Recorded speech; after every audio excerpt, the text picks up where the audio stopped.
Mi nombre es Henry Dering y me alegra que nos pueda acompañar en esta presentación acerca de la Reforma. Nos embarcaremos en un viaje muy especial.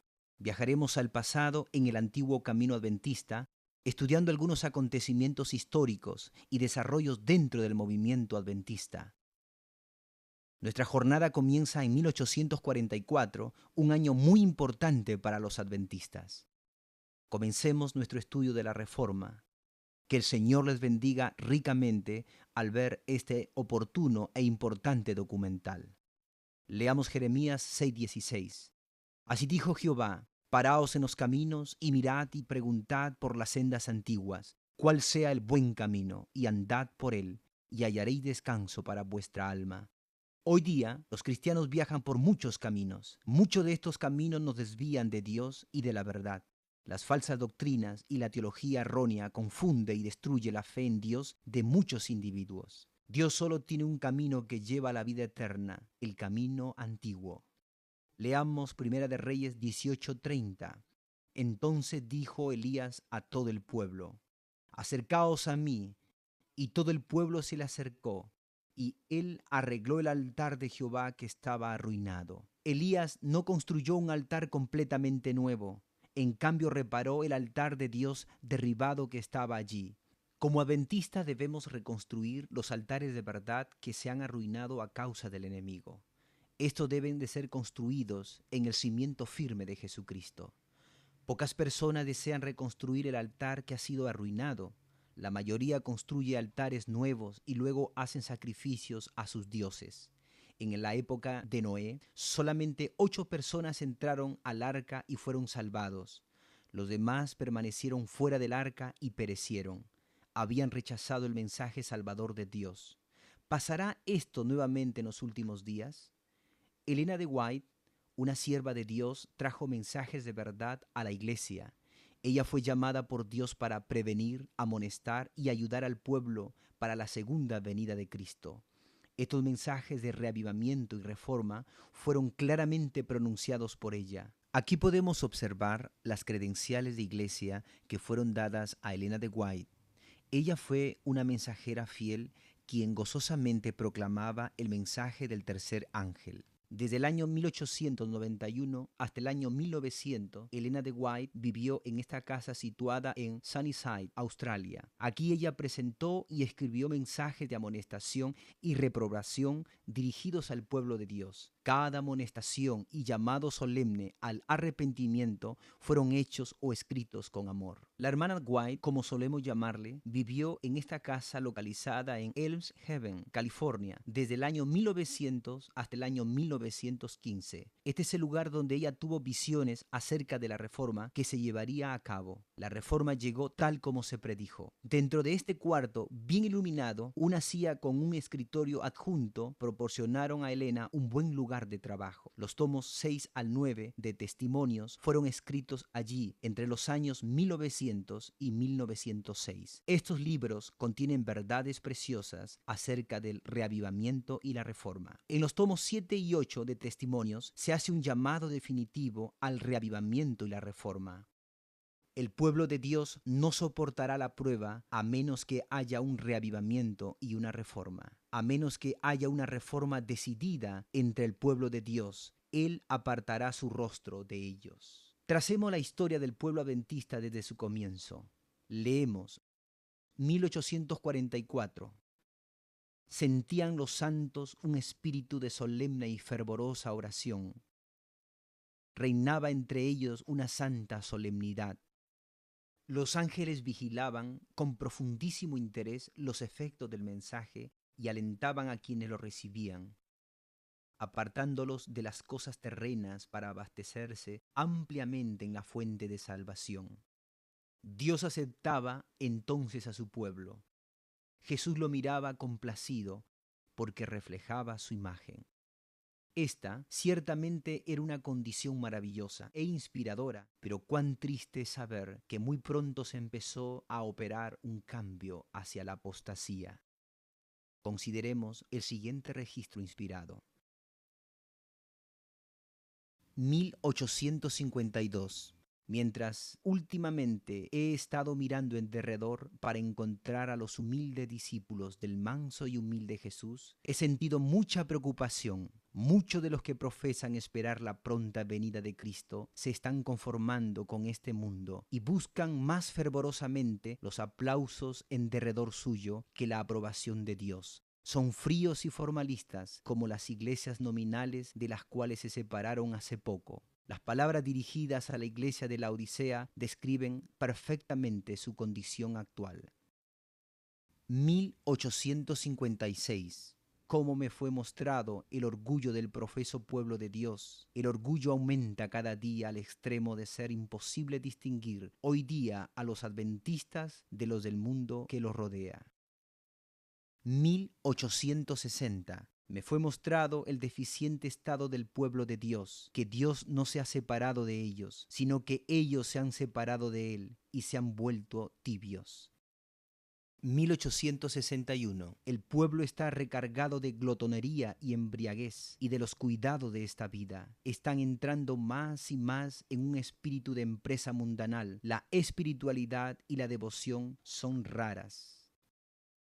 1867. Yo he declarado delante de ellos que de lo que me ha sido mostrado no es sino un pequeño número de aquellos que ahora profesan creer la verdad, que finalmente serán salvos, no porque ellos no pudieran ser salvos, sino porque no desean ser salvos de la propia manera como lo ha señalado Dios. 1870. Al contemplar el estado de sus profesos seguidores hoy, Jesús ve ingratitud vil, formalismo falso, hipocresía, orgullo farisaico y apostasía. La iglesia ha dejado de seguir en pos de Cristo, su líder, y se está volviendo firmemente hacia Egipto.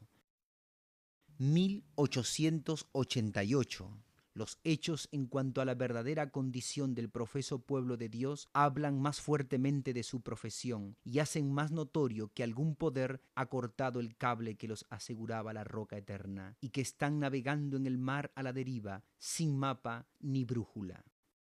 Esta es una revelación terrible acerca de la verdadera condición del pueblo profeso de Dios. Puesto que el pueblo de Dios estaba recayendo, el Señor intentó despertar a la durmiente iglesia a través de un mensaje especial de esperanza. En 1888, Dios escogió a dos hombres jóvenes para llevar su mensaje a la iglesia. Ellos fueron los pastores Jones y Waggoner. El pastor Waggoner tuvo una visión de Cristo sobre la cruz. Esto lo indujo a estudiar en la Biblia el tema de Dios en Cristo reconciliando al mundo. En una carta, 1892, la hermana White escribió acerca de estos hermanos: el mensaje que nos han dado Jones y Waggoner es el mensaje de Dios para la iglesia de la Odisea. Y en Testimonios para Ministros, página 91, declaró: en su gran misericordia, el Señor envió un preciosísimo mensaje a su pueblo por medio de los pastores Waggoner y Jones. Aquí podemos observar a los delegados de la sesión de la Conferencia General del año 1888. Este año, en el mensaje de Cristo nuestra justicia, Dios permitió que el pueblo se enfrentara con su mayor necesidad. El instituto y el congreso, que duraron 26 días, fueron la manera divina de preparar a su pueblo para que proclamasen el último mensaje. Sin embargo, los eventos que tomaron lugar 26 años después demostraron que el mensaje había sido aceptado solamente por muy pocos. 5 años después, de 1888, la hermana White escribió: «Y tú, Capernaum, adventista del séptimo día, que han tenido gran luz, que eres levantada hasta el cielo en cuanto a privilegios, hasta el Hades serás abatida, porque si en Sodoma se hubieran hecho los milagros que han sido hechos en ti, habría permanecido hasta el día de hoy». 1895. Está cundiendo en el mundo la convicción de que los adventistas del séptimo día están dando a la trompeta un sonido incierto y que están siguiendo la senda de la mundanalidad. 1903. ¿Quién puede decir con verdad: nuestro oro es probado en el fuego y nuestros vestidos no están manchados por el mundo? He visto a nuestro instructor señalar vestiduras que se daban por justicia. Al desgarrarlas, puso al descubierto la suciedad que cubrían. Luego me dijo: ¿no puedes ver con qué falsedad cubrieron su inmundicia y la corrupción de su carácter? ¿Qué pues, la ciudad fiel ha venido a ser una ramera? La casa de mi padre es hecha un lugar de comercio, de donde se han retirado la gloria y la presencia divina.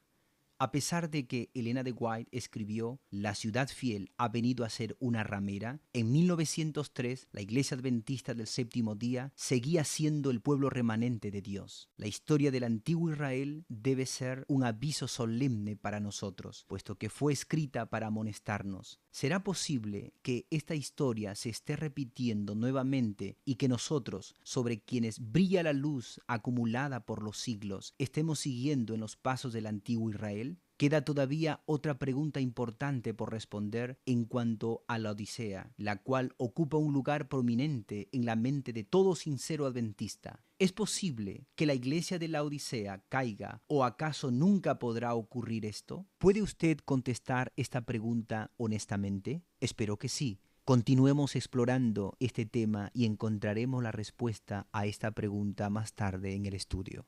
En el Congreso de la Asociación General, en el año 1897, nuevas teorías fueron presentadas a la Iglesia por el Dr. Kellogg. Este fue el comienzo de una gran crisis en la Iglesia. El Dr. Kellogg enseñaba una falsa doctrina llamada panteísmo. El libro escrito por él, titulado El Templo Viviente, presenta ideas panteístas, que Dios se encuentra en el agua, en el aire, en las flores y en toda la naturaleza. En el Congreso de la Asociación General 1901, Kellogg fue invitado para hablar a los delegados acerca del tema sobre la vida divina en el hombre. Entonces presentó ideas como las siguientes. Es Dios en el girasol el que hace que éste siga al sol. Donde quiera que se encuentra la vida de Dios, Dios mismo está. Uno no puede separar a Dios y su vida. Esta es la razón por la cual Dios está en todas partes. El Dr. Kellogg también creía que Dios vivía en los árboles. Leamos en el libro El Templo Viviente, página 29. En el árbol hay un poder presente, el cual lo crea y lo mantiene. Un creador en el árbol, un hacedor de flores en la flor. Leamos otro párrafo acerca del panteísmo. Dios es la explicación de la naturaleza, no un Dios fuera de la naturaleza, pero en la naturaleza, manifestándose por medio de y en todos los objetos, movimientos y fenómenos del universo. Esta enseñanza es completamente errónea. Muchos testimonios y reprensiones fueron dados por la hermana White en contra de estas falsas teorías. Cuando los mensajes enviados por el Espíritu de Dios no efectuaron una reforma y un reavivamiento, Dios en su amor hacia su pueblo tuvo que enviar reprensiones y castigos más fuertes a fin de alertarlos contra su peligro. Esto fue presenciado en el gran incendio que se desató en el sanatorio de Battle Creek el 18 de febrero de 1902. Ese mismo año, el 30 de diciembre, la casa publicadora de la Review and Herald también fue totalmente destruida por otro incendio cuya causa fue desconocida. Muy poco quedó de ella, destrucción completa. ¿Fue todo esto algo solamente de la casualidad? No. Estas catástrofes habían sido predichas y se había dicho claramente la razón. Dios permitió que la casa publicadora se incendiara, ya que las prensas de la institución del Señor estaban imprimiendo las destructoras teorías del romanismo y otros misterios de la iniquidad. En vez de permitir que estos tristes acontecimientos le hablaran, muchos continuaron en una apostasía más profunda. Elena de White predijo que la separación de la justicia y de la verdad algún día llevarían a un reavivamiento y a una reforma. Fue en el año 1913 que la hermana White envió unas palabras de saludo a los que estaban reunidos en el Congreso de la Asociación General.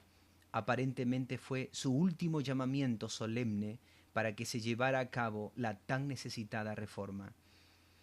Pero hay algo muy significativo en lo que ella dice. Ella vinculó la reforma que había de venir con cierta crisis que estaba por estallar. Ella dijo, Dios llama a los que están dispuestos a ser dirigidos por su Espíritu Santo a encabezar una obra de completa reforma. Veo una crisis delante de nosotros y el Señor llama a sus obreros a entrar en sus filas. Muy pronto, la lucha y la opresión de naciones extranjeras estallará con una intensidad que vosotros ahora no anticipáis. Ella menciona que la única razón por la cual Dios hace un llamamiento de reforma es porque la apostasía se ha apoderado de su pueblo. En otras palabras, si no hay apostasía, no se necesita reforma. En el año 1909, la hermana de White escribió que las naciones se verían en graves dificultades y en guerras. ¿Ocurrió esto? ¿Qué más debía suceder? Leamos lo siguiente. Ha llegado la hora de hacer una completa reforma. Pronto los hijos de Dios serán probados por intensas pruebas, y muchos de aquellos que ahora parecen ser sinceros y fieles resultarán ser vil metal. En este último párrafo he subrayado la frase muchos de aquellos. ¿Será pues esta otra manera de decir que la mayoría del pueblo de Dios se convertirá en vil metal? La palabra fiel del Señor en el pasado profetizó muchas reformas. De Cristo, el gran reformador, se predijo que Él iba a magnificar la ley y a engrandecerla. Isaías 42, 21. De Juan el Bautista se dijo, he aquí, yo os envío al profeta Elías. Malaquías 4:5, y la reforma del siglo XVI fue predicha en Daniel 11:34. El movimiento adventista también se predijo en la Biblia. He aquí algunos versículos para considerar. Isaías 58, 12 al 14 trata con la reparación de portillos. Daniel 8:14 trata con la limpieza del santuario.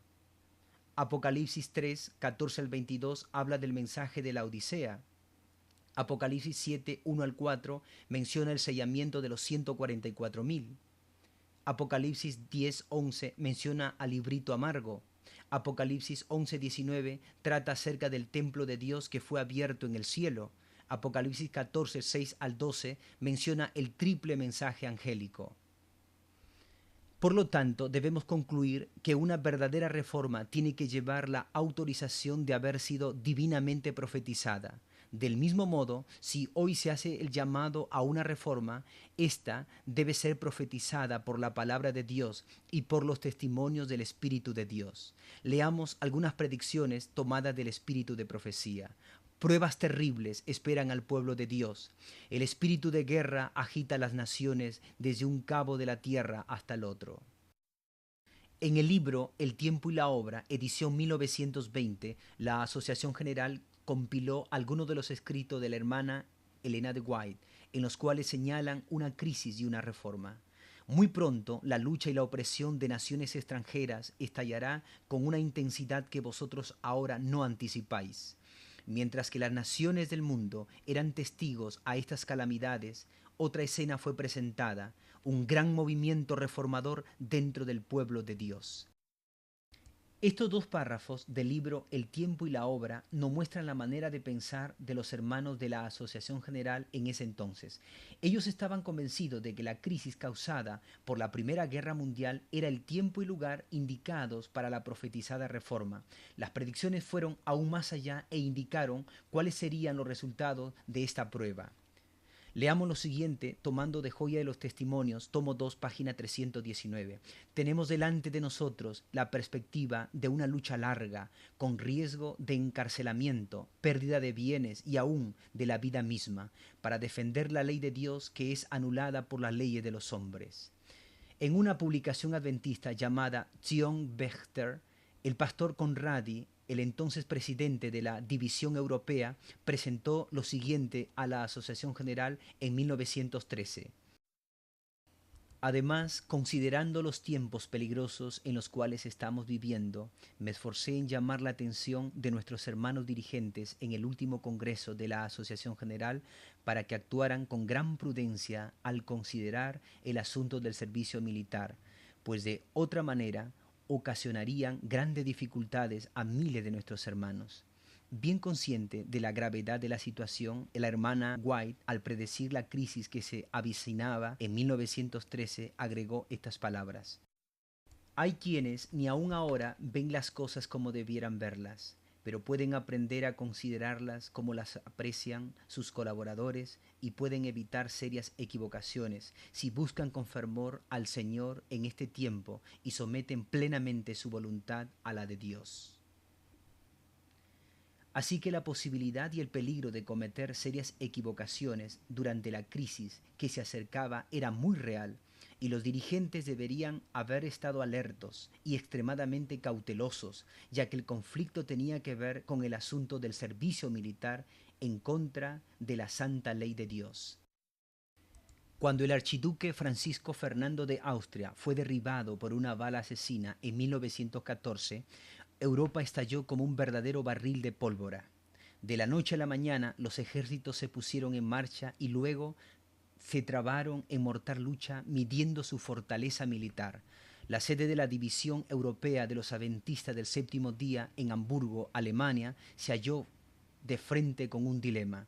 Las convicciones religiosas de aquellos que por razones de conciencia se oponían al servicio militar tuvieron que hacer frente al problema de la conscripción militar. No habían provisiones de ninguna clase para los cristianos observadores de los mandamientos de Dios. En el año 1914, nuestros jóvenes adventistas tuvieron que decidir entre responder al llamado de la patria, lo cual significaba desobedecer a Dios, o hacerle frente al calabozo y la cárcel y posiblemente al escuadrón de fusilamiento. Mientras Europa se encontraba en plena guerra, el Señor hizo descansar a Elena de White el 16 de julio de 1915. Si la hermana Elena de White hubiese estado viva durante la guerra, la Iglesia hubiese podido beneficiarse de sus consejos. Patriarcas y Profetas, página 664, hace una ilustración paralela entre Elena de White y el profeta Samuel. Fue cuando el pueblo estaba siendo zarandeado con problemas internos, cuando los consejos del siempre fiel siervo de Dios, Samuel, eran necesitados, que Dios llamó a su anciano siervo al descanso. Durante la Primera Guerra Mundial, la Iglesia tuvo que enfrentarse a una prueba intensa y crítica. El tema estaba claramente definido en Europa. A todas las iglesias, incluyendo a la Iglesia Adventista del Séptimo Día, se les requería apoyar la guerra. De otra manera tendría que sufrir persecución, incluyendo la pérdida de propiedades de la Iglesia. ¿Qué posición tomó el liderazgo adventista? Los siguientes documentos nos muestran que los principios originales fueron abandonados. Pero al comienzo de la guerra, los dirigentes de la Organización Adventista de Alemania aconsejaron espontáneamente a todos sus miembros llamados al servicio militar de todo el país que en las urgentes circunstancias y necesidades de la patria cumplan con sus deberes que se les exige como ciudadanos, de acuerdo con la Escritura, y sirvan fervientemente en sábado como los demás soldados lo hacen en los domingos. De comprobante sirva la copia adjunta del documento dirigido al ilustre ministro de Guerra de Prusia, escrito el 6 de agosto de 1914. Esta posición, observada ya hace años, es apoyada por las firmas que siguen: L. R. Conradi, H. F. Schubert y Paul Dringhaus. Los líderes espirituales de Europa dieron instrucción a los miembros para ir y pelear en la guerra como los demás soldados. Qué trágica experiencia, pero es verdad, esto realmente sucedió. Miles de miembros adventistas se unieron a las filas militares y cientos de ellos perdieron la vida en el campo de batalla. La apostasía fue, por lo tanto, universal a lo largo del continente europeo. En realidad, abarcó todos los países que estaban en guerra y aún algunos que eran neutrales. Aquí podemos observar fotografía de los hombres que firmaron el documento del 5 de marzo de 1915. Paul Dringhaus, H. F. Schubert, L. R. Conradi.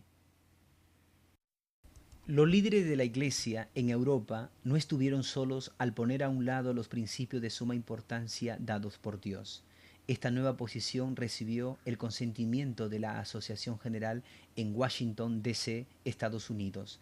Prueba de este apoyo se encuentra en las páginas del Zion Wächter del 20 de marzo de 1916. El Zion Wächter era una publicación oficial de la Iglesia proveniente de Hamburgo, Alemania. El comité de la Asociación de la Unión Alemana decidió que el portar armas o servir en los deberes militares es una cuestión civil a lo cual los gobiernos establecidos de Dios tienen derecho. En este punto nos apoyamos en los pasajes de las Escrituras que se encuentran en Primera de Pedro 2, 13, 14 y Romanos 13, 3 al 5. Esta decisión fue tomada por el Comité de Asociación General mientras estaba reunido en noviembre en 1915. Hablando de estas cosas, ellos dijeron: concedemos a cada país en el mundo plena libertad para ajustarse a sus leyes establecidas en el futuro como lo han hecho en el pasado. Al comienzo de la guerra, nuestra iglesia se dividió en dos partidos. Mientras que el 98% de nuestros miembros, basado en la Biblia, tomaron la posición de que era su deber de conciencia defender la patria con las armas y también los días sábados, posición unánime de los dirigentes que fue comunicada inmediatamente al Departamento de Guerra. Sin embargo, el 2% no se sometió a esta unánime resolución y por lo tanto tuvieron que ser excluidos por causa de su conducta anticristiana. Cerca del 98% de los miembros europeos fue arrastrado exitosamente a la apostasía y solamente una fracción pequeña e insignificante de tal vez un 2% permaneció fiel. Por lo tanto, los dirigentes fueron los responsables de la exclusión de los miembros fieles. No, estos hermanos no se salieron de la iglesia. Lo único que hicieron fue permanecer fiel a la verdad. No quisieron ceder ni conformarse con la apostasía. Así fue como cientos de hermanos fieles fueron acusados por sus propios dirigentes a la policía secreta y luego arrastrados, condenados y finalmente muertos como mártires. Cuando la Primera Guerra Mundial terminó en 1918, había entre 2 y 3 mil hermanos esparcidos que habían sido excluidos de la iglesia adventista. El hermano en esta fotografía es el pastor Oscar Kramer, que vive ahora en Elk Grove, California, en Estados Unidos. Durante la Primera Guerra Mundial, él fue testigo de la separación del pueblo de Dios en la iglesia local a la cual él asistía. Él aún recuerda cómo varios miembros fieles fueron injustamente excluidos de la iglesia que tanto amaban. Isaías 66:5 dice: Oíd palabras de Jehová, vosotros los que tembláis a su palabra. Vuestros hermanos que os aborrecen y os echan fuera por causa de mi nombre dijeron: Jehová sea glorificado, pero él se mostrará para alegría vuestra, y ellos serán confundidos. Esta profecía se cumplió durante la Primera Guerra Mundial. Fue el liderazgo de la Iglesia Adventista del Séptimo Día que erróneamente excluyó a aquellos que no querían apoyar la guerra o ser parte del ejército. En otras palabras, todos aquellos que fueron fieles a la ley moral de Dios, los 10 mandamientos, fueron separados. Y quedarán en él rebuscos, como cuando sacuden el olivo, 2 o 3 frutos en la punta de la rama, 4 o 5 en sus ramas más fructíferas, dice Jehová, Dios de Israel. Isaías 17:6 menciona este zarandeo. La iglesia adventista fue zarandeada durante la crisis amarga conocida como la Primera Guerra Mundial. Solamente 2% de sus miembros continuaron su viaje en el camino antiguo del adventismo. Este diagrama muestra la separación que tomó lugar durante el curso de la Primera Guerra Mundial. Aquí vemos dos caminos que dirigen en dos direcciones diferentes. Resumamos un poco lo que hemos estudiado. ¿Quiénes dejaron la iglesia? ¿Quiénes se apartaron de la verdad? ¿Quiénes se apartaron del camino angosto? ¿Quiénes permanecieron fieles? La respuesta se encuentra en Apocalipsis 12:17. Entonces el dragón se llenó de ira contra la mujer y se fue a hacer guerra contra el resto de la descendencia de ella, los que guardan los mandamientos de Dios y tienen el testimonio de Jesucristo. Quizás el siguiente párrafo tomado de The Colon News del 21 de septiembre de 1915 ilumine un poco más nuestro estudio. Desde que comenzó la guerra ha habido una división entre el pueblo adventista. La mayoría quería que se pusieran las enseñanzas básicas a un lado durante la duración de la guerra. El resto del pueblo quería guardar el sábado santo aún en tiempo de angustia. Esta oposición finalmente indujo a la exclusión de muchos seguidores de la antigua fe. Estas palabras son verdad. Esto realmente ocurrió dentro de la Iglesia Adventista del Séptimo Día. En el libro Primeros Escritos, publicado en 1882, se encuentra una descripción del zarandeo que ocurre de vez en cuando. Cada zarandeo causa una separación. Leamos de las páginas 270 y 271. Pregunté cuál era el significado del zarandeo que yo había visto y se me mostró que lo motivaría el testimonio directo que exige el consejo que el testigo fiel dio a su iglesia de la Odisea. Moverá este consejo el corazón de quien lo reciba y le inducirá a exaltar el estandarte y a difundir la recta verdad. Algunos no soportarán este testimonio directo, sino que se levantarán contra él, y esto es lo que causará un zarandeo en el pueblo de Dios. El número de esta hueste había disminuido. En el zarandeo algunos fueron dejados al lado del camino. Al fin de la guerra, la paz fue restaurada por toda Europa y los miembros que habían sido perseguidos y excluidos de las iglesias adventistas por no haber participado en la guerra se reencontraron. Su mayor anhelo era el de reconciliarse con aquellos que habían abandonado la antigua plataforma de la verdad. Peticiones expresando el deseo de este remanente para obtener una audiencia con los representantes de la Asociación General fueron redactadas y enviadas a los líderes adventistas. Tal junta fue concedida y tomó lugar durante la semana del 20 al 27 de julio de 1920 en Friedensau, Alemania. 17 delegados del movimiento de reforma fueron seleccionados para representar a aquellos que habían sido excluidos. En aquella ocasión, el grupo excluido presentó solamente 4 preguntas sencillas para ser consideradas. Estas preguntas eran: ¿qué posición toma la Asociación General con respecto a la decisión tomada por los dirigentes de Alemania en el año 1914 en relación con el cuarto y el sexto mandamiento? ¿Qué pruebas nos pueden presentar de que no hemos seguido desde un principio la regla bíblica? ¿Cuál es la posición de la Asociación General en cuanto a los testimonios de la hermana White? ¿Son inspirados por Dios o no? ¿Es la reforma pro salud todavía el brazo derecho del mensaje? ¿Es nuestro mensaje y pueblo, de acuerdo con Apocalipsis 14, 6 al 12, nacional o internacional? El pastor Daniels, presidente de la Asociación General, reveló entonces la verdadera actitud de los dirigentes. Para prevenir los malentendidos se tomaron notas llamadas el protocolo, para que tuvieran un reporte completo acerca de lo que se dijo y se hizo. He aquí un párrafo del protocolo que contiene la respuesta a una de las preguntas. Creemos que ustedes y la opinión que ustedes tienen están completamente en el error. Creemos en el cuarto mandamiento de igual manera que antes. Sin embargo, no estamos de acuerdo con su interpretación de este punto. Para resumir todas sus explicaciones, él hizo las siguientes palabras, las cuales hemos tomado del protocolo, página 36.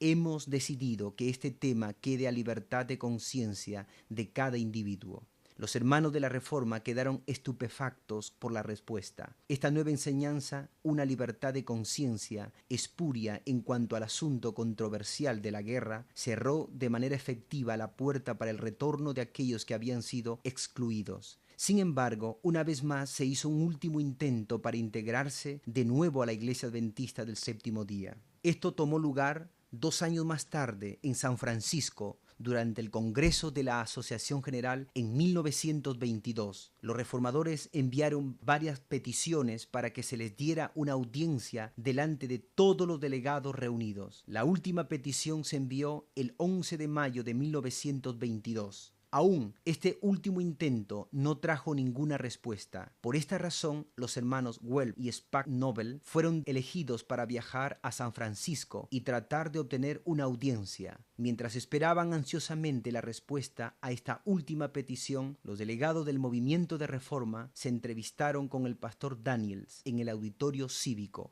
Allí, estos se acercaron personalmente y le preguntaron si les otorgarían una audiencia frente a los delegados. La respuesta del pastor Daniel fue: Nunca podríamos permitir que estos asuntos sean presentados delante de toda la delegación de la Asociación General. Ello causaría mayor perturbación que jamás hemos tenido. En vez de sacar a la luz la apostasía de la Iglesia entera, se encubrió y no se habló de ella. Estas palabras pusieron el sello final sobre cualquier futura negociación entre ambos lados. Cuando los delegados del movimiento de reforma vieron que los líderes de la Asociación General ni consideraban las preguntas que habían dividido y separado al pueblo de Dios, no hubo otra alternativa más que apelar al pueblo en sus respectivas iglesias. Un folleto fue impreso y distribuido a los participantes y delegados al salir del auditorio de la Asociación General. Después de la Junta de Friedensau, Alemania, y el rechazo de la Asociación General en otorgar una audiencia en San Francisco, la confusión dentro del pueblo adventista aumentó.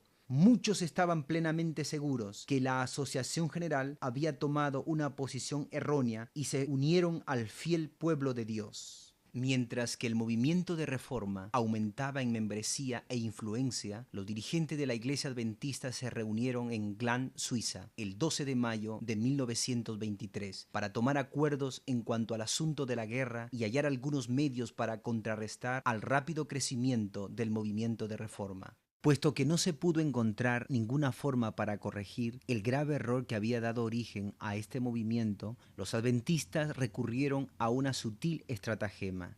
En esta junta se decidió conceder a cada miembro libertad de conciencia con respecto al servicio militar y el portar armas. La siguiente resolución fue aprobada el 2 de enero del año 1923. Leamos la última oración de esta. Concedemos a todos los miembros de nuestra Iglesia absoluta libertad de servir a su patria en todo tiempo y en todo lugar de acuerdo a lo que le dicten sus convicciones personales de conciencia. Nuevamente, ese falso principio de la libertad de conciencia que viola el deber y la obediencia a la ley de Dios fue introducido. El dar libertad para transgredir la ley de Dios en todo país y a cualquier hora, diciendo que no es pecado, es ciertamente una característica de confusión mundana. ¿Qué escribe la hermana de White acerca de la libertad del hombre? Leamos en El Hogar Adventista, página 342. Los hombres no tienen la libertad de hacer un estandarte de la ley por sí mismos para evitar la ley de Dios y complacer a sus propias concupiscencias. Ellos deben de llegar al gran estandarte de justicia divina. También leamos el libro Discurso Maestro de Jesucristo, página 48. Si los hombres estuviesen en libertad para apartarse de lo que requiere el Señor y pudieran fijarse una norma de deberes, habría una variedad de normas que se ajustarían a las diversas mentes y se quitaría el gobierno de las manos de Dios. Sus fines de amor hacia sus criaturas no serían honrados ni respetados. Los siguientes párrafos fueron tomados de publicaciones adventistas. Estos reflejan los trágicos resultados de la decisión tomada por la Asociación General de dar libertad de conciencia con respecto al tema de portar armas. El servicio militar y la participación en la guerra no es hacer pacto con el mundo o defender a Babilonia. La participación en la guerra es simplemente un deber ciudadano. En relación con la guerra, nuestros jóvenes también cumplirán con sus deberes en sábado. La enseñanza de la Escritura que dice, dad al César lo que es del César, se aplica a los adventistas en toda situación. Ellos cumplen concienzudamente su tiempo militar que es exigido, con armas en la mano, en tiempo de paz, así como en tiempo de guerra. Y un gran número de adventistas se ha destacado por su valor en la guerra mundial, y muchos pechos han sido condecorados con medallas de elevado reconocimiento debido a su valentía. Esta fotografía muestra a un miembro del Comité Ejecutivo de la Iglesia Adventista del Séptimo Día en Yugoslavia en el año 1925. Estos son algunos de los resultados de la libertad de conciencia. La primera vez que el pueblo adventista, como cuerpo organizado, tuvo que hacer frente al asunto de la guerra y su relación con ella fue al estallar la guerra civil en los Estados Unidos.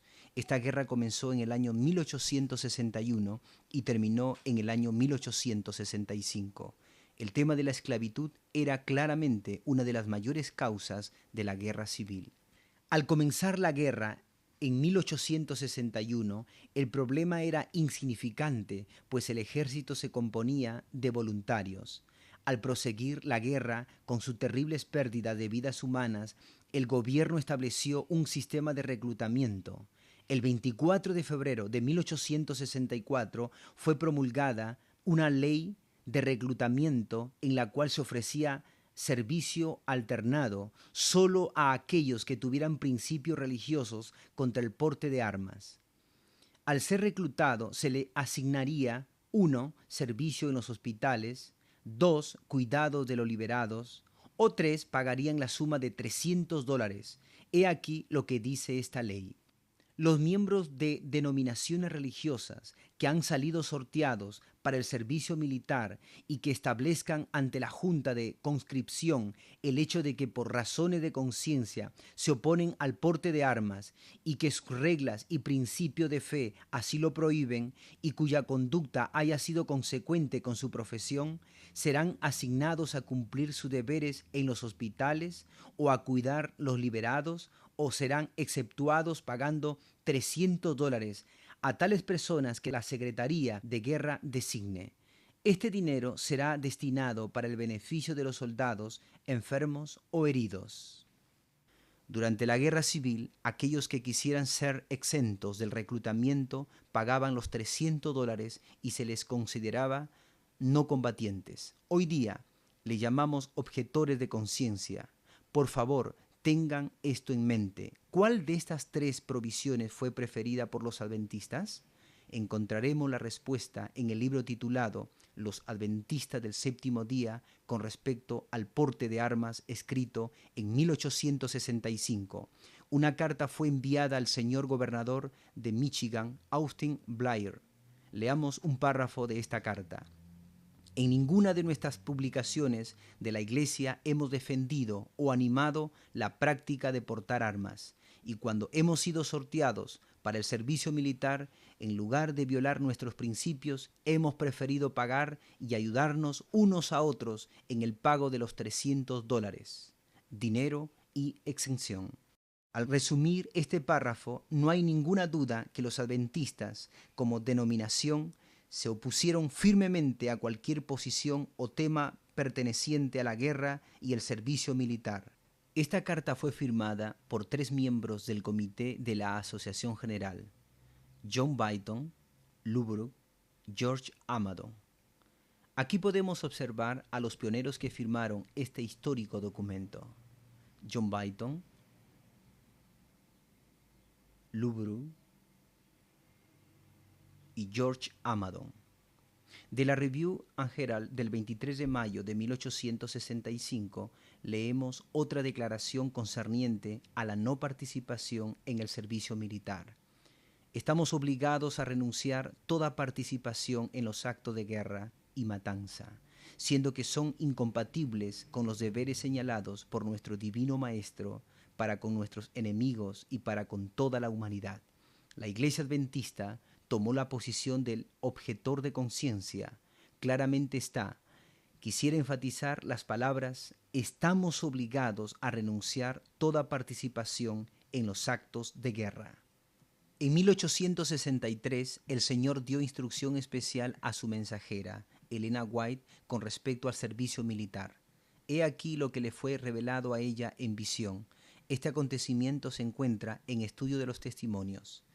Me fue mostrado que el pueblo de Dios, que es su especial tesoro, no puede ocuparse en esta guerra porque se opone a cada principio de su fe. En el ejército no pueden obedecer la verdad y al mismo tiempo obedecer los mandatos de sus oficiales. Habría una continua violación de la conciencia. Un cristiano no puede servir en el ejército bajo ninguna capacidad. Los pioneros adventistas se mantuvieron fuera de las Fuerzas Armadas. En el ejército se les enseña a los soldados a odiar a sus enemigos en vez de amarles. Dios quiere que sus hijos atesoren la vida humana, no que la destruyan. Aún el realizar el servicio de auxiliares médicos en el ejército va en contra de la voluntad de Dios. Es cierto que los auxiliares médicos a veces salvan vidas y alivian el sufrimiento, pero la razón primordial de estos en la Fuerza Armada es de ayudar y apoyar a los esfuerzos militares. Este hecho se hace claro al leer el siguiente párrafo tomado del Manual del Ejército. Con respecto al tratamiento médico de pacientes con disturbios emocionales, mientras más tratamiento médico reciban, hay mayores posibilidades de exitosamente regresar al paciente al campo de batalla. La misión de los auxiliares médicos en una operación militar es la de conservar las reservas humanas por medio de recomendaciones médicas, al mismo tiempo que supervisar los métodos técnicos que aseguren la salud y el bienestar de los batallones. Asimismo, se requiere que los cadetes médicos provean cuidado médico y regresen a los soldados al campo de batalla lo más pronto posible. De esta manera, los auxiliares médicos contribuyen directamente a los esfuerzos militares al dar tratamiento médico rápido y al evacuar a los enfermos y heridos. De acuerdo al Manual del Ejército, un auxiliar médico contribuye directamente al esfuerzo militar. Siendo que no estamos bajo una teocracia, el Señor no quiere que tomemos parte de actos de guerra. Recuerde que la hermana White escribió: en el ejército no pueden obedecer la verdad y al mismo tiempo obedecer los mandatos de sus oficiales. En vista de estos hechos, ¿qué fuertes recomendaciones hizo la Iglesia Adventista a sus miembros durante la guerra? Leamos del libro Los Adventistas del Séptimo Día y el Gobierno Civil. En las páginas 11 y 12 se da una descripción de los deberes de los no combatientes. Estos ayudarán a alimentar y vestir al ejército, asistirán en el cuidado de los enfermos y heridos, ayudarán a enterrar a los muertos, ayudarán con la transportación de hombres, víveres, ropa, etc.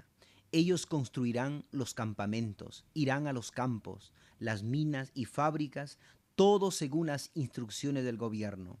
Ellos ayudarán a fortalecer los puestos y protegerán la vida humana. En la página 6 del libro titulado Nuestros jóvenes durante el tiempo de guerra se declara: mientras que lo ya declarado es la posición de los adventistas del séptimo día como denominación en los Estados Unidos, la Iglesia en sí no atenta dictaminar a sus miembros individualmente, pero cada individuo debe permanecer fiel a sus convicciones según su conciencia. Elena White declaró que una libertad que da al pueblo la opción de transgredir los mandamientos de Dios no existe y nos previene acerca de tal falsa libertad. Además de dar a sus miembros la libertad para servir como no combatientes, la Iglesia Adventista también dio libertad para servir como combatientes. Un combatiente es un soldado que pelea con la ayuda de armas. Así que entonces, ¿qué posición debía tomar la Iglesia Adventista con respecto al declarar estado combatiente? ¿Debería la Iglesia disciplinar o excluir a alguno de sus miembros si estos sirven a la patria como combatientes? Para obtener una respuesta clara, leamos el siguiente párrafo de Review and Herald.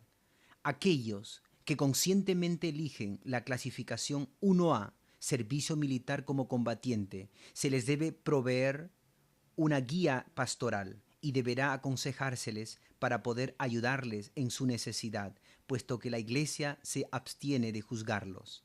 El 4 de junio de 1974, C. D. Martin, miembro de la Asociación General, escribió una carta. Leamos parte de esta. Pregunta: ¿se debería excluir a un miembro de la Iglesia Adventista si él conscientemente solicita o acepta la clasificación 1A, rechazando entonces la clasificación de objetor de conciencia o de ser clasificado como no combatiente? Respuesta: no. Aquí tenemos la segunda página de esta carta, la cual contiene la firma del señor Martin. No solamente los miembros laicos, sino también los pastores sirvieron en el ejército. En la Review del 30 de marzo de 1989 se publicó un artículo confirmando las declaraciones anteriores. Hay un gran número de miembros que sirven en la fuerza policíaca, otros que trabajan como guardias de seguridad privados y algunos que trabajan para el FBI y otras agencias federales.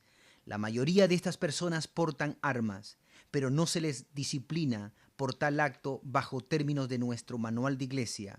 Tampoco se aplica a los individuos en las Fuerzas Armadas que optan el portar armas. Los adventistas que optan por portar armas no son disciplinados por la Iglesia. En otras palabras, un adventista puede seguir siendo miembro de la Iglesia si elige ser combatiente en la guerra. Esta persona no será excluida por participar en la destrucción de vidas humanas. ¡Qué trágico!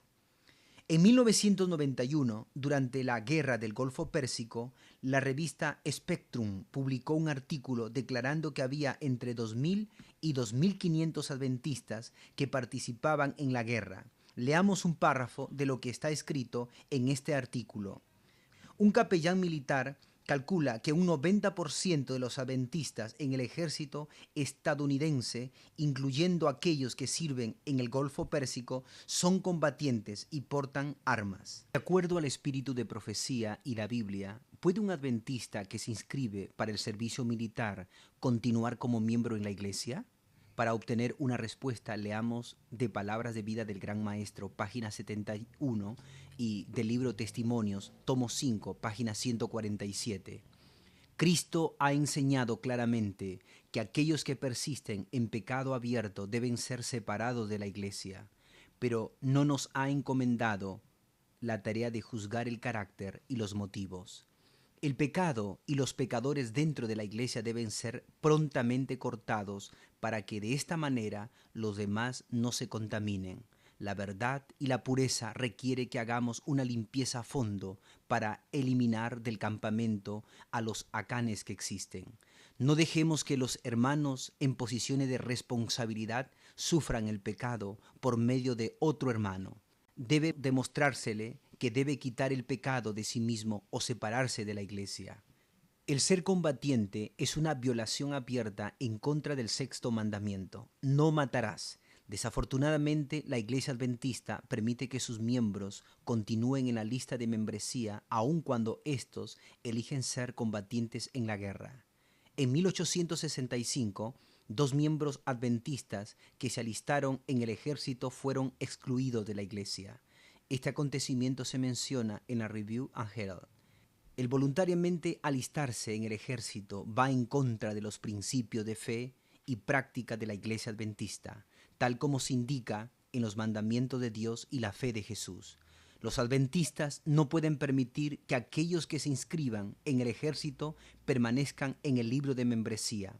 Por esta razón, Enoch Hayes ha sido excluido de la iglesia en Battle Creek con un voto unánime de parte de la iglesia el 4 de marzo de 1865. La iglesia de Plum River, Greenville, Illinois, se reunió el día 22 de enero para una junta de negocios. Después de haber deliberado cuidadosamente el asunto, se decidió excluir a Hiram Bates, quien voluntariamente se inscribió en el servicio militar estadounidense. Al hacer esto, él demostró no estar en armonía con el punto de vista de los adventistas del séptimo día. En el principio, la iglesia excluía a aquellos que se inscribieran en el ejército. Ellos no sancionaron la transgresión de los mandamientos. Durante la Primera Guerra Mundial, los líderes en Europa excluían a los miembros que eran objetores de conciencia. En otras palabras, excluían a los fieles. Hoy día, la iglesia tolera a aquellos que portan armas en el servicio militar. La Primera Guerra Mundial hizo grandes estragos espirituales dentro de la iglesia adventista. Pero, ¿qué pasó durante la Segunda Guerra Mundial? Desde el principio del movimiento nazista, bajo la dirección de Adolfo Hitler, la iglesia adventista apoyó al Führer y se declararon como combatientes. Los adventistas estaban dispuestos a pelear y arriesgar sus vidas por la madre patria. En la revista Adventbot, Mensajero Adventista, órgano oficial de la Iglesia Adventista del Séptimo Día de Alemania, apareció el 1 de enero de 1937 una fotografía que mostraba a los alumnos ministeriales del seminario en Friedrichshain alineados en uniforme nazi en el frente de la institución mientras eran inspeccionados por oficiales del gobierno. Fue declarado Friedrichshain pertenece a sus comunidades que han votado 100% por el Führer. El pastor C. H. Watson, que fue presidente de la Asociación General en 1930 a 1936, respondió a una pregunta diciendo: «¿Podemos alabar a Dios por tener el gobierno actual? Hitler recibió su poder de Dios». El movimiento de reforma permaneció fiel durante la crisis, resultando nuevamente en la persecución por parte del gobierno. El libro La persecución nazi de las iglesias, publicado en el año 1933 a 1935 y escrito por J. S. Conway, nombra a las iglesias que fueron perseguidas. En la parte baja de la página notarán que aparece el nombre Iglesia Adventista del Séptimo Día, Movimiento de Reforma. El movimiento de reforma fue declarado enemigo del Estado y públicamente declarado ilegal. El 2 de abril de 1936, el movimiento de reforma fue oficialmente prohibido y se confiscaron todas las propiedades pertenecientes a este. He aquí una carta traducida, escrita a Otto Bell, el líder movimiento reformista en Alemania. Los reformadores permanecieron leales a los principios divinos. Como resultado, ellos fueron severamente perseguidos. Muchos fueron arrojados en los campos de concentración y muchos mártires fueron fieles hasta la muerte.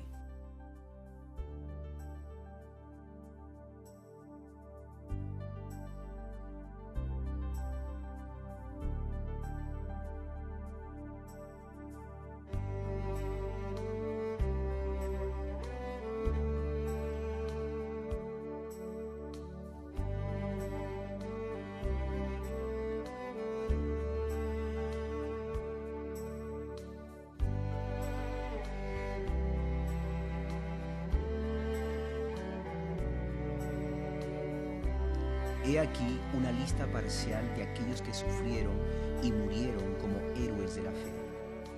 Veamos ahora algunas fotografías de algunos de estos soldados de la cruz. Estos testigos fueron fieles al Evangelio y a los mandamientos de Dios. Pasaron muchas tribulaciones y tristezas, pero salieron vencedores.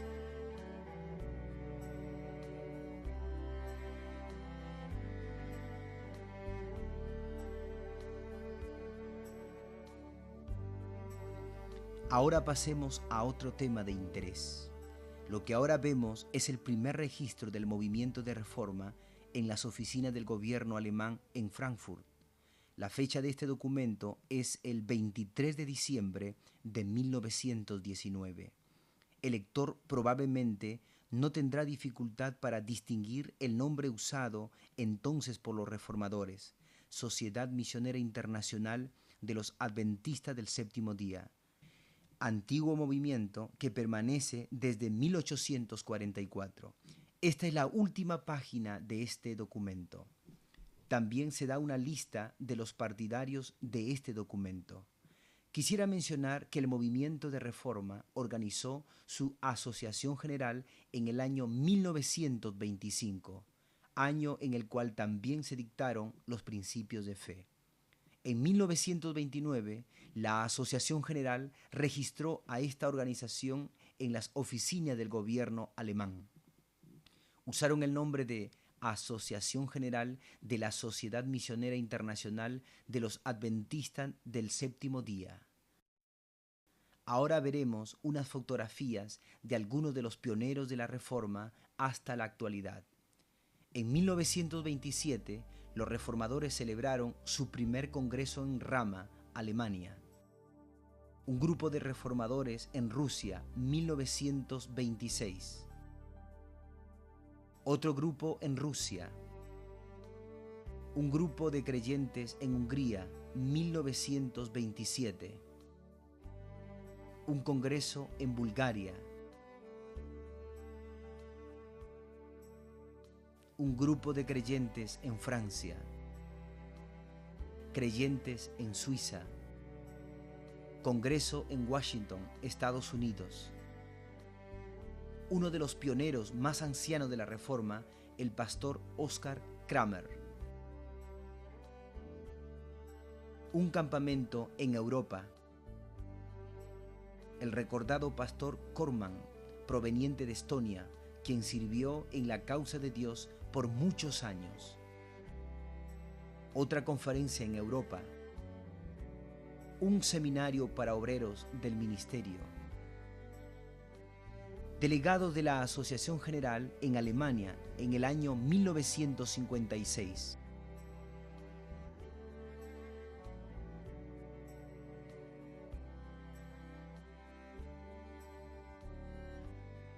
El Congreso de la Asociación General en Denver, Colorado, Estados Unidos, en el año 1978. El Congreso de la Asociación General en Mannheim, Alemania, en el año 1983. Un seminario de obreros celebrado en Dasberg, Alemania, 1986. Por muchos años, la escuela misionera localizada en Dasberg preparó a los estudiantes para el ministerio. Congreso de la Asociación General en Florida, Estados Unidos, en el año 1989. Congreso de la Asociación General en Quito, Ecuador, en el año 1993. Delegados de la Asociación General en Quito, Ecuador, en el año 1993. Congreso de la Asociación General en Holanda, en el año 2002. Delegados de la Asociación General en Holanda en el año 2002. Hoy día, la Iglesia de la Reforma es representada en más de 125 países en 6 continentes. Aquí podemos observar algunos de los lugares donde se está llevando a cabo la obra de salvar almas. Sydney, Australia. El sanatorio localizado en Nonweiler, Alemania. Denver, Colorado, Estados Unidos. Tirnova, Rumanía. Sudáfrica.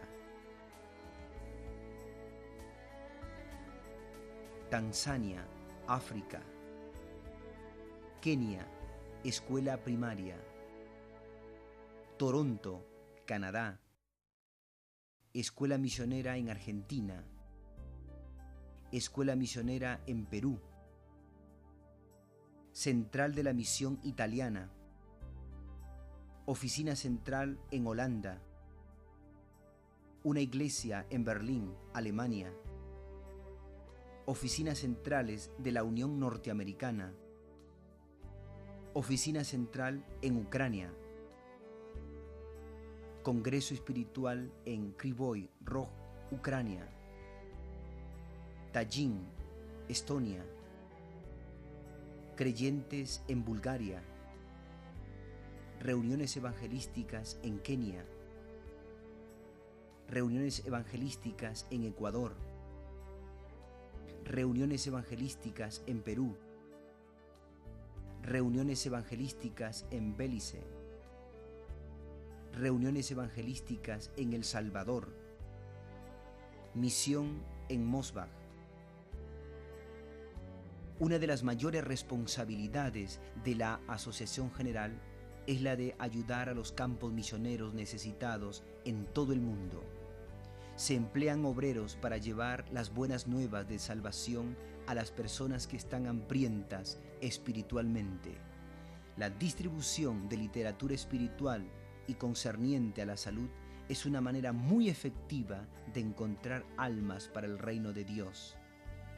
Antes que acabe el tiempo de gracia, se debe testificar a todo el mundo.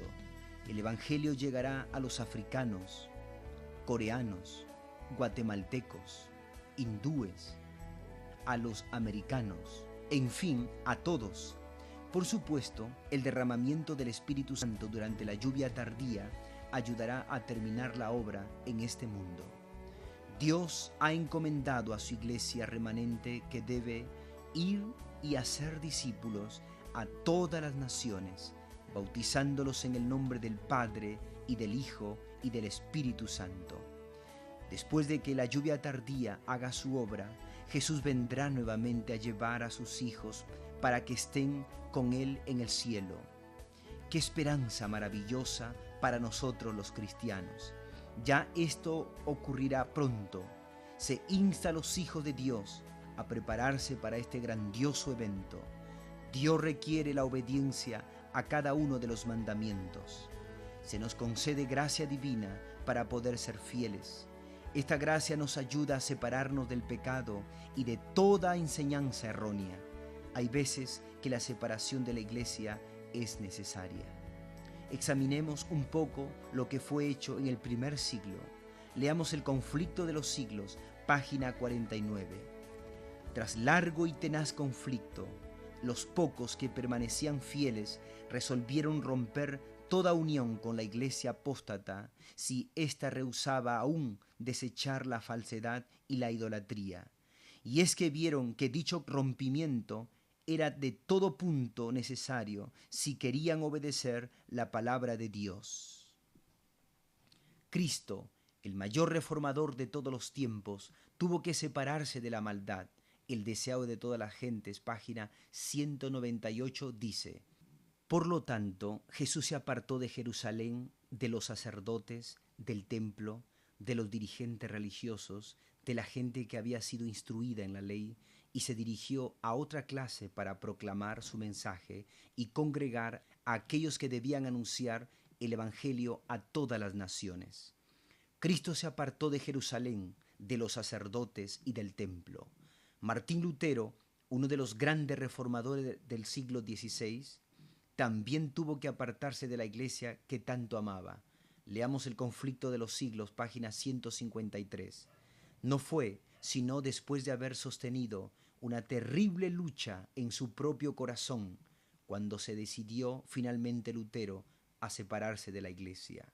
Lutero fue convencido por el Espíritu Santo y la verdad a separarse de la iglesia. En 1844 hubo otra separación. 50.000 personas sellaron su pacto espiritual con la verdad y se separaron de las iglesias protestantes a las cuales habían amado antes.